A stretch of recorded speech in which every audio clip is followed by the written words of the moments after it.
to an example about a non-convex problem and its dual. So to demonstrate that last point, so here I've defined a quartic function. So it's a 4th degree polynomial, one-dimensional, x to the 4 minus 50x squared plus 100x. It's non-convex, not a convex function. And I'm going to think about, for the sake of this example, minimizing it subject to the constraint that x must be bigger than or equal to, I just pick some value, minus 4.5. OK, so there's a picture. This is the primal criterion. This is the constraint set, x bigger than or equal to minus 4.5. The minimizer happens at minus 4.5. And this red line is the optimal primal criterion value. So it's about minus 1,000 at optimum. OK? I claim that the dual function for this example, even though it's non-convex, can be derived explicitly. And that comes from the fact that this was a quartic minimization problem. So what happens if I take the derivative of this function? Then, actually, let's just go through that just at a high level. I form the Lagrangian L of x and call it u. This is for the quartic problem.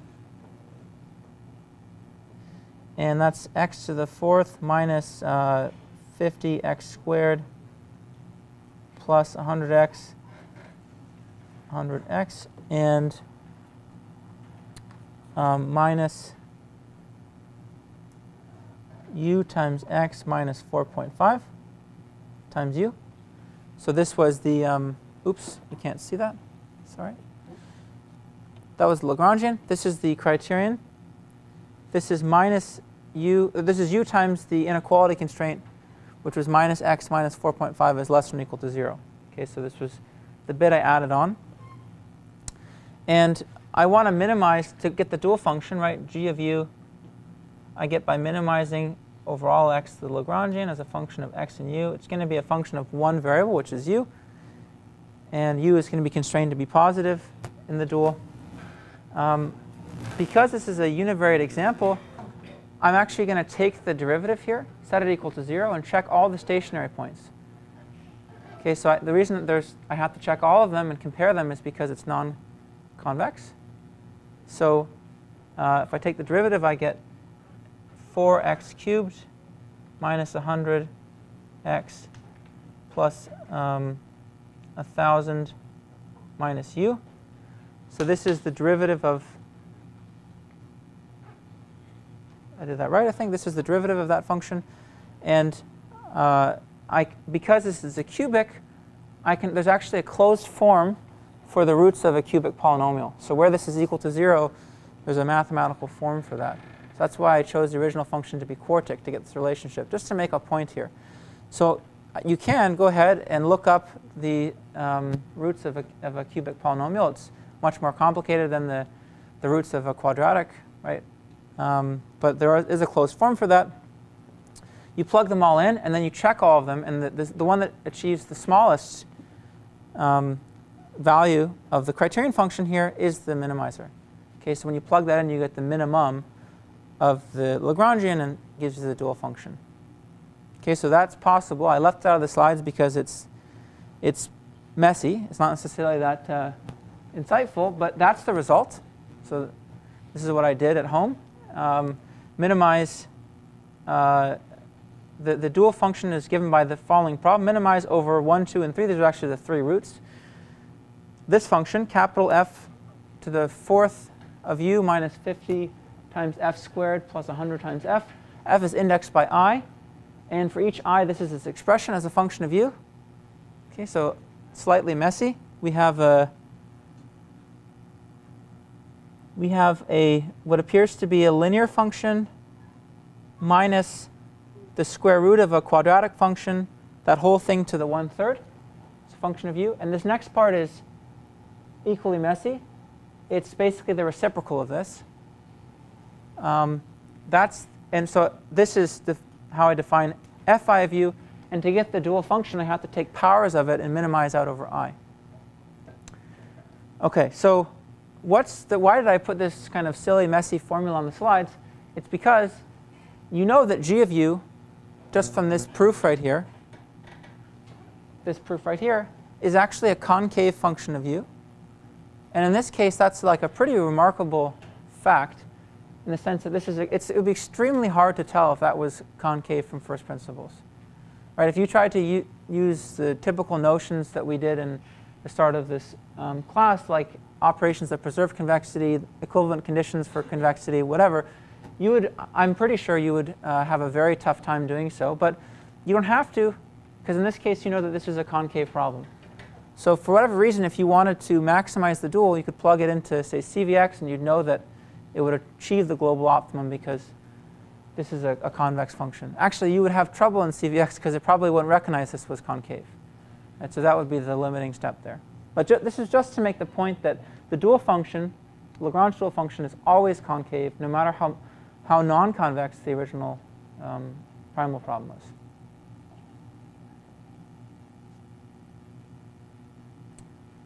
OK.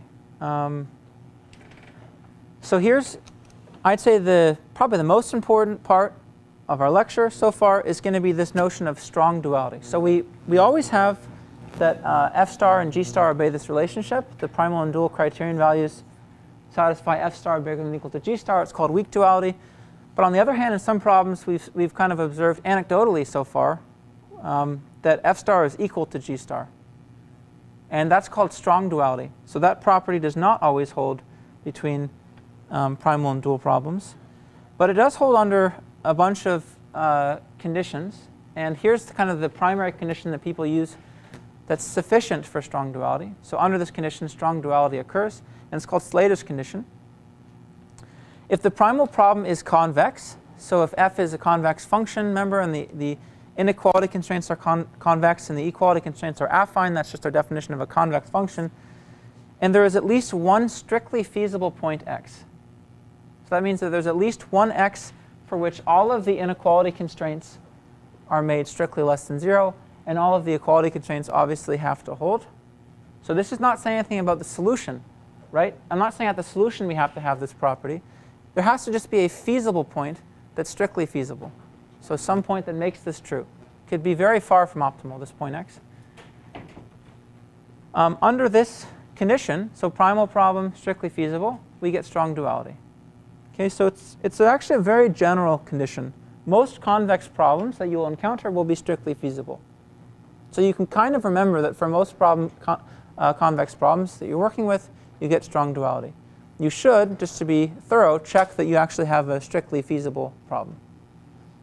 Okay, that's called Slater's condition. An even weaker version of Slater's condition is that if any of these happen to be affine inequalities, so if hj was an affine function, then actually you don't need that one to be strict.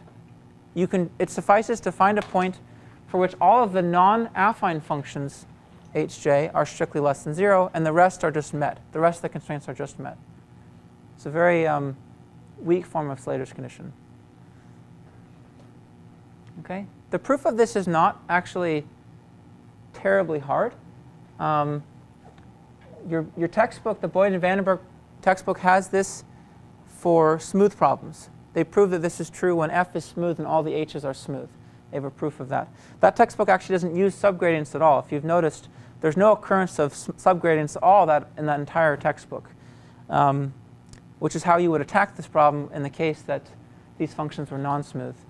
But the proof of this, just to give you kind of a very high-level picture, it uses geometry. So it uses some of the very basic facts we learned about convex sets. And what this is saying is that something like your constraint set has to have a non-empty interior. It can't be like a trivial constraint set. Okay, and so the geometric proof kind of leverages that and uses all of the geometric characterizations of convex sets in order to get this condition, Slater's condition. All right, so that's the one to remember, Slater's condition. Like I said, I think it's probably the most important point, strong duality. And the very first application we're going to see of that is we're going to actually rigorously discuss when strong duality holds for LPs. And here's the logic that we're going to use. It's easy to check. You can just do it on a piece of paper. It doesn't require anything sophisticated. If you take the dual of the dual LP, you get back the primal. So for LPs and QPs, I said it's easy to check. Take the dual twice, you get back the primal problem. In your homework, you're going to have a problem, or I guess it's already released, that has you prove this for an arbitrary criterion function subject to linear inequality and equality constraints, which is a little bit harder. But for LPs and QPs, it's kind of immediate. So with this in mind, okay, the dual of the dual LP is the primal. Let's look at the refined version of Slater's condition, and let's apply it to both the primal and the dual problems. Okay, so the refined version of Slater's condition is that we have to have all of the non-affine inequalities strictly satisfied in order to get strong duality. But for linear programs, all the inequalities are affine. So it means all we need to have is a feasible point. If the constraint set is not empty, then Slater's condition is met, right? Because LPs are always convex. So let's apply Slater's condition to the primal. And what Slater's condition tells us is that if feasible, then F star is equal to G star. Right? Let's apply Slater's condition to the dual, because it's also an LP, so I can apply the exact same logic. And Slater's condition tells us that if it's feasible, then I get G star equal to the optimal criterion value of its dual. Right? But what's the dual of the dual? It's just the primal. So that's F star. So this is Slater's condition applied to the primal and the dual. And we see that if either the primal is feasible or the dual is feasible, then you get strong duality in LPs. So you have to have happened upon an extremely pathological LP where both the primal and the dual problems have an empty constraint set. Okay, it's very weird. I don't know why you'd be trying to solve that LP, but if you did, then you wouldn't have strong duality. You'd actually have the primal criterion value being infinity if it's a minimization problem, and the dual criterion value being minus infinity. But in every other case than that, even if only one of them is infeasible and the other is feasible, we get strong duality for LPs. Okay, so conclusion is pretty much always you have strong duality in LPs.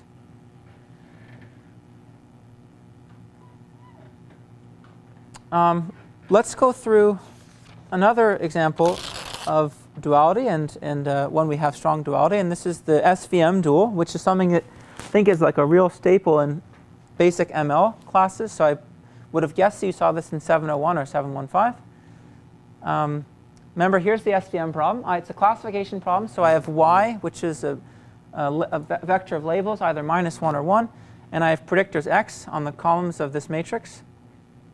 And I'll call its rows, which are the measurements, x1 through xn. And the support vector machine problem, remember, has 3 parameters, beta and beta 0, which determine the separating hyperplane, and psi, which are my slack variables. And the criterion is an L2 squared appearance of beta, so the 1/2 L2 norm squared of beta plus c, where c is my tuning parameter, times the sum of my slack variables, subject to a bunch of linear constraints. So the slacks have to be all bigger than or equal to 0, and the predictions I make for all my labels have to be on the side of the boundary that corresponds to the class labels up to some slack. Okay, so yi times xi transpose beta plus beta naught is bigger than or equal to 1 minus psi I. So that's the Svm problem. We've seen that a few times before. Let's derive its dual. Okay, just for practice, let's derive its dual. So I'm going to, well, I guess you can see it here. I'm going to assign to every constraint psi I. It looks like I assigned a Lagrange dual variable vi, and I wrote that constraint as minus psi I is less than or equal to 0. And my dual variable was vi. And I also had these constraints, 1 minus psi I minus yi times xi transpose beta plus beta naught less than or equal to 0. and I assign to that a constraint, a dual variable wi. And now the Lagrangian is just to take the sum of the criterion, which is this guy, and minus vi times whatever appears in the left-hand side of this inequality, summed up over I, plus, vi times this summed up over I, plus w times this summed up over I, which is exactly what I have here. So that's my Lagrangian.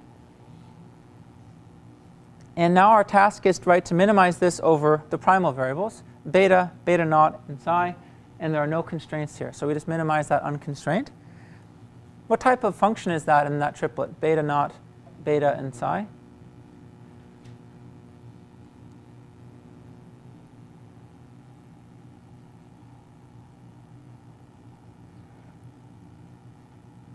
What class of optimization problem was the Svm problem?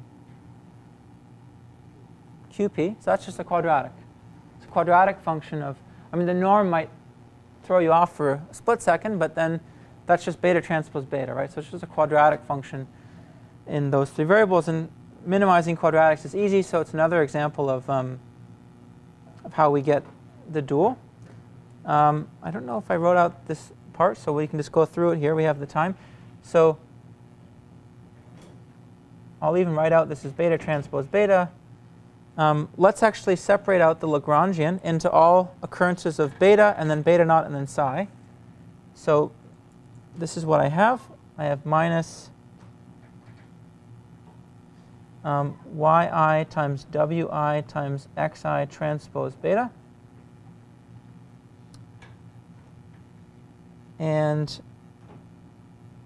that's all I have for beta. And I also have, for beta naught, minus the sum of yi times wi times beta naught. And for psi, what I have is plus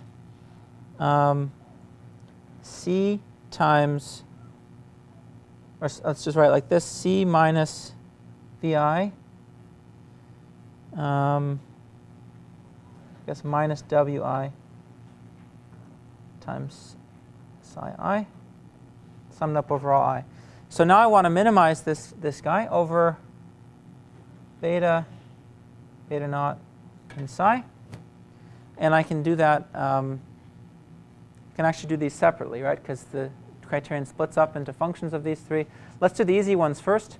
What happens if I minimize over beta naught? What do I get?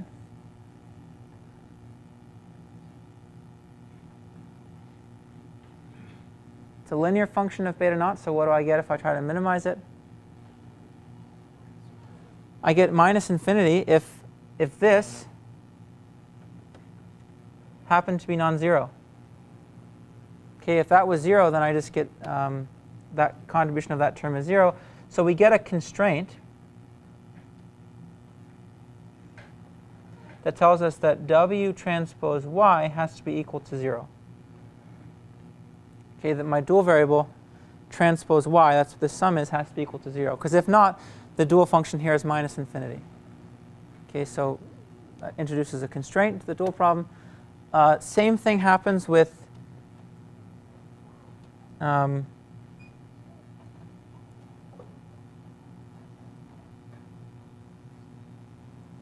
right, same thing happens with psi. So what happens if I try to minimize out over psi? If any of these are actually non-zero, then I'm in trouble because I get that I can make this minus infinity. So we get multiple constraints, which say that w, I guess, let's just keep how I wrote it on this slide. W has to be equal to, in each component, c minus vi for all I equals 1 to n. And lastly, if I minimize out over beta, what do I get? Well,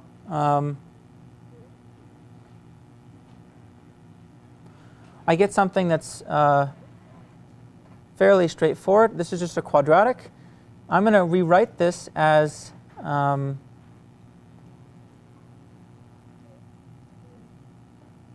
let's just rewrite this term, 1/2 beta transpose beta minus, I'm going to write yi times xi transpose beta, and write that vector as x tilde times beta, where x tilde is x with columns scaled by, it's rows. Of course, it's rows. That's what these xi's are the rows scaled by y. So if I scale every row of x by the corresponding entry of y, I'm going to call it x tilde. And so this term is just w transpose x tilde times beta. Just as helpful to write that term in matrix notation. And so now we can see that the minimizer is just the minimizer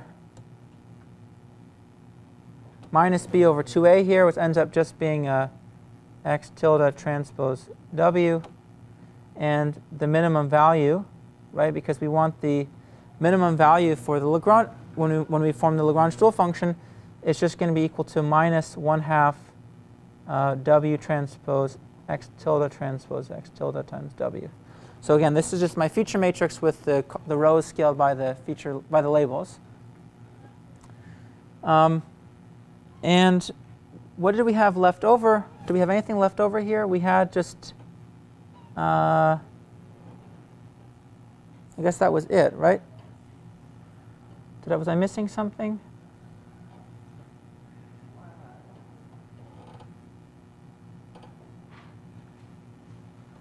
Somehow I didn't get, oh, I missed a 1 somewhere, right? So this actually, I still have here minus the contribution of wi times this 1. So minus the sum of wi. So that's going to stick around. Okay, so I actually had a 1 from this constraint, because it's wi times this, so that's actually a plus, right? Okay. So all I have left over, I have 2 constraints in the dual. This is my dual function. It's this plus this. It's all a function of w. And the next slide makes it in matrix notation, so I think it just was made a little more succinct. I have the same term, quadratic term, minus 1/2 w transpose x tilde. Why did I get, oh, of course I mixed the transposes up here. Right, this is the minimizer. So it's minus w times x transpose w plus, this is the sum of wi. I just wrote that as 1 transpose w, where 1 was the vector of all 1s. And these are my constraints. W transpose y has to be equal to 0. And this constraint I just wrote as w equals c times the 1 vector minus v. So it's the same, again, 1 is the vector of all 1s. OK, so this is the Svm dual problem. It's also a QP, something that you probably, like I said, have seen in other classes. We can eliminate a slack variable here, right?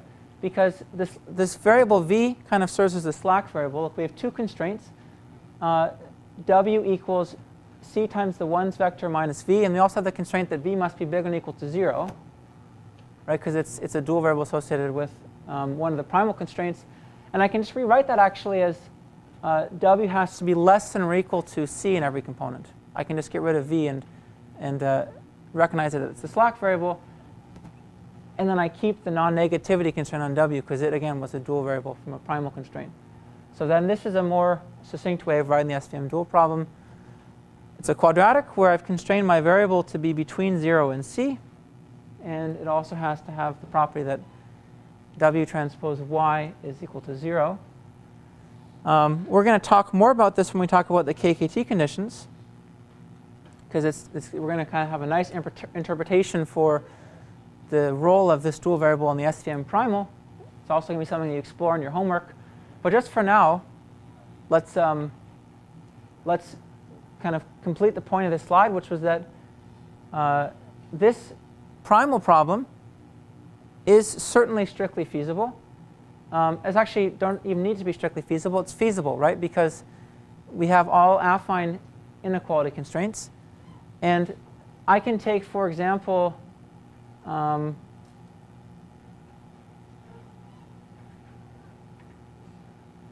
can take psi I to be as big as I want, right? And this is going to be satisfied. right? If I take psi I to be arbitrarily large, then I can make these constraints satisfied. So it's certainly feasible.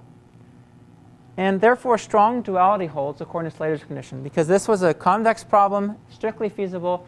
So if I maximize this dual, the Svm dual, I'm going to get the same value as the Svm primal. So that's what we've concluded from strong duality. Furthermore, if you remember a bit about SVMs, at optimality, we actually have this relationship. Beta is equal to x tilde transpose w. Okay, that's the relationship that we have, let's say, just from our knowledge of SVMs. This is not a coincidence. So this is more than what we know about from duality right now. Duality right now just tells us that G star is equal to F star. We haven't concluded anything about the minimizers of these problems. But here I'm telling you that from prior knowledge on SVMs, I'm confident this is true. And it turns out we can actually derive that, again, from a kind of advanced application of duality, which is called the Kkt conditions. So this is why duality is so useful, because it actually gives us the relationship between the solutions under strong duality, not just the criterion values. Okay. Any questions?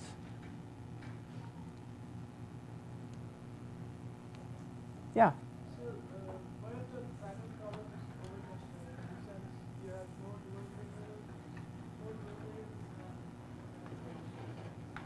so, I mean, imagine all the primal variables will not give you enough.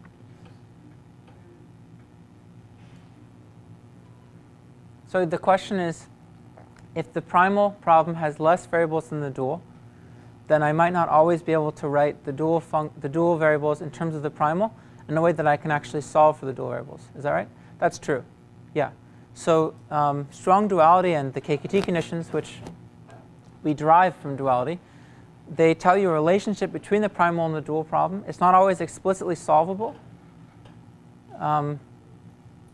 But we'll actually come in the next lecture to conditions under which you can explicitly get a relationship that characterizes both.